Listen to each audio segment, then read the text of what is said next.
So, I'm going to be doing Q&As, trying to aim for one a week. I'll start to put like a Q&A box up on Instagram stories, but initially the bunch of questions is from clients with Past Week and some of the lads. Whenever I've put up Q&A boxes in the past, I don't actually get that much engagement from it, and then the questions I do get are just fucking stupid. So let's start. So does the anabolic window exist? I believe it does. I was brought up in the generation, I grew up in the generation that the anabolic window does exist. The only caveat to this is if you're taking some form of essential amino acid during training, it kind of negates the need to get protein immediately post-workout, in my opinion. Obviously this is because when you're taking aminos during training, you're feeding the muscle, you're helping growth, you're helping recovery, all that jazz. So the need to take it straight away after you're done, not as important. But I would still recommend someone have the post-workout meal within 90 minutes of finishing training, purely from a timing perspective more than anything, so that you're not having to chase yourself across the day to get your meals in. Question number 2. Max protein consumption per meal. Is it a myth? I don't really believe it's a myth, because at the end of the day, you're gonna absorb what you can only absorb what you can absorb. Like, if you're having 400 grams of protein a day, but you're only needing 200 grams, the rest is just gonna get wasted. It's gonna get expelled out your body through your pee, your sweat, and your shit. Simple.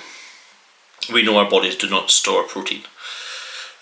So in terms of that, is it a myth? I just think if you're overeating protein, you're just overeating protein, and you're going to get the downsides from that. It's empty calories, it's wasted calories. I do personally prefer having a higher protein method with my diet. Personally, I find my recovery is better from it, but I don't look at, especially with clients either, I don't look at a certain amount of grams of protein per meal to be consuming. I think of it across the day. If sites didn't exist, Celsius cycle I'd run. I'm a big fan of test, so I'd probably run about 2 grams of test across the week, 2 to 3 grams of test a week, and then I do like tren. I like how, from a visual aspect, from a strength aspect, I think it's fucking fantastic. It's the side effects that mess with the old noggin, and then the bloods and how it affects your blood work that I'm not a fan of. So definitely some form of tren, probably about a gram of tren in there. Probably about a gram to a gram and a half of mast, and then a good chunk of growth. That's if sites didn't exist. Someone's going to hear this and start blasting to the fucking moon. It's not what I'm saying. When does discipline turn into obsession? That's a good question. I personally feel like if you really want to succeed at something, there has to be an obsessive nature in essence.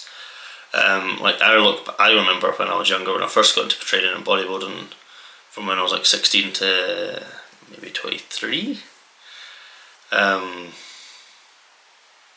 remember just being utterly obsessed about it. That's all I'd think about.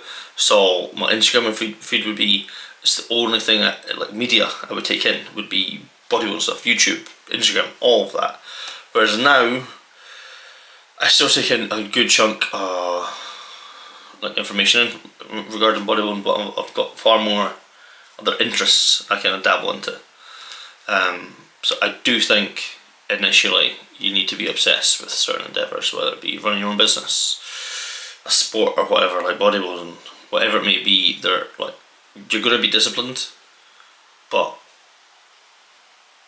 there's going to be times when it to others it may come across as an obsession. But at the end of the day, if you're not extremely passionate, super obsessed with it, extremely disciplined with it, especially bodybuilding, I don't think you'll succeed that much. So yeah, that's it. Do I regret how far I've taken my physique? Was it worth it? No, not at all. I never thought I'd get to the place I'm at now. Like the fact I'll be standing on stage heavier than Night Hero this year baffles my brain. I never thought I'd get that heavy in the off season, never mind on stage. So no, that's kind of. I remember watching I think it was Blood and Guts not long after I competed when I was 17, 16, just about to turn 17. And I didn't know what bodybuilding was. This was like far before Instagram and social media is what it is now. It's been a lot of like the fitness content on YouTube is like Elliot Hulse and the Hodge Twins and just random training videos from like Muscular Development and all the old Battle for Olympia videos. There wasn't like fitness influencers as there is now. Anyway, I remember watching Blood and Guts and Dorian saying he wanted to take it as far as he could, and he just wanted to see how far he could go with it. And I remember thinking, fucking hell, that's fucking brilliant. That's exactly how I wanted to do it. I didn't think I was going to be overly successful. I always had this dream of becoming an IFBB pro. I've still never had a proper crack at it, but I just wanted to see how far I could take that goal, take that dream.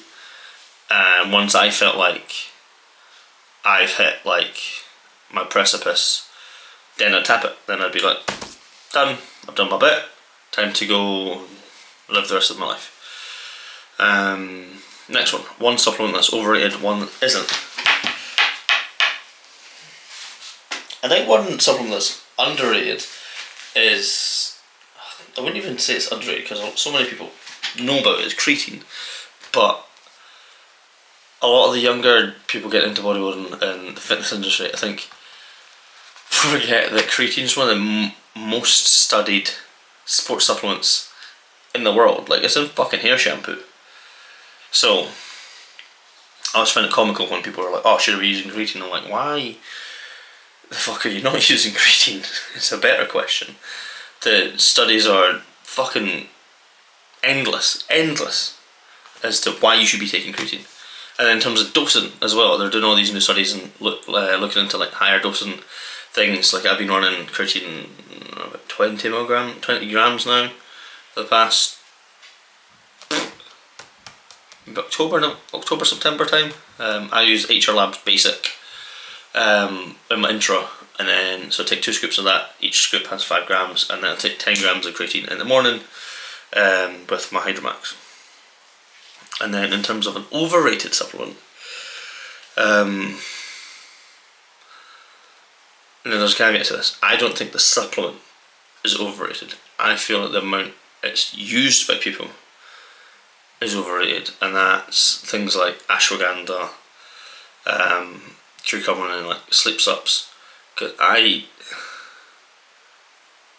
use sleep sups like pre-bed in a prep, but I feel like a lot of people could improve their sleep just from adjustments to their day, adjustments to their lifestyle. Like sitting on your phone all night, having the lights on, having the TV on in the bedroom is a big thing, I think. Just not doing that, you'll get better sleep regardless. Or having like a really hot shower or a hot bath right before you go to bed with dim lights. That's always one of the things I tell my clients to do well before getting some sleep sups. Sleep sups work. I'm not saying they're overrated. I'm saying the immediate reach for a tablet, for a product, instead of looking at the root cause is the issue. I would say the same thing for hydration supplements. I truly believe that not that many people need hydration supplements. Like water does its job, and if you're not having enough salt or sodium, just take more salt and sodium on your food. Simple as that. But it's the same thing. Rather than looking at the root cause, far more people would just rather take a tablet, take a drink of something rather than just looking into what the issue is. I think that answered that question. I don't know. Cheat days versus refeeds in a diet. Now this is a tricky one because in a prep setting, you're going to need to do a few refeeds, arguably 1 or 2, just to gauge how much food is needed to fill said person out to get on stage. You can't do that simply with a cheat meal. You need a refeed day. But if it's a diet, I personally don't think your typical lifestyle person needs a refeed day, because they're likely to not get that completely depleted. Whereas if their body feels a bit burnt out, or they might feel a bit like drained, having a cheat meal or a cheat day, I think would suit said person better if it's a lifestyle client.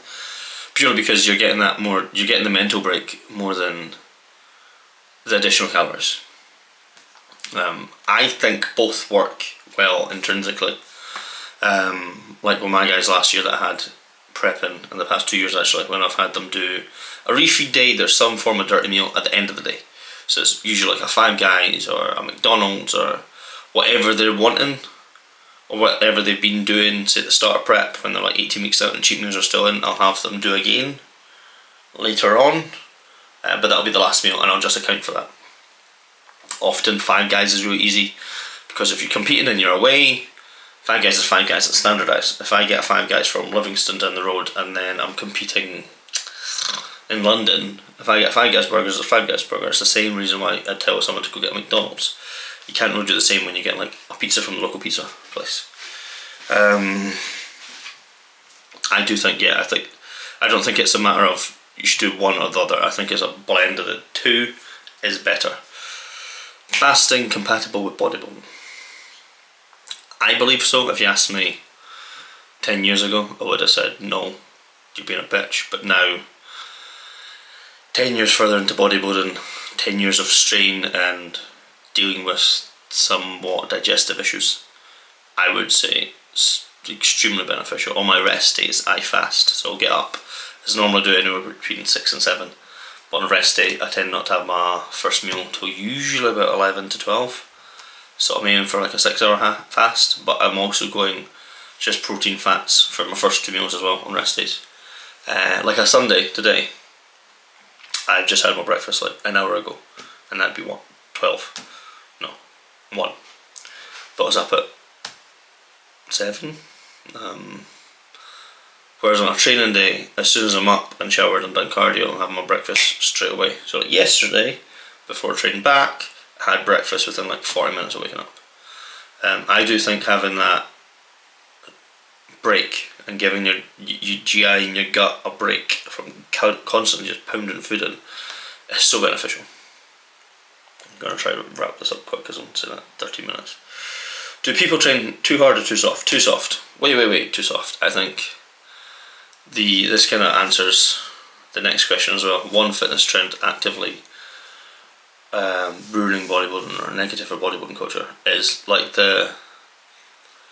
I'd guess it'd be like the fitness personalities and the fitness influencers that have achieved said notoriety for not really doing anything. Like they're known for being who they are, they're not known for doing something. Like fucking go back 20 years ago, you're only in magazines if you're winning stuff, if you had a fantastic physique. You're only on like Battle for Olympia if you had a fantastic physique and you've qualified and you've earned it.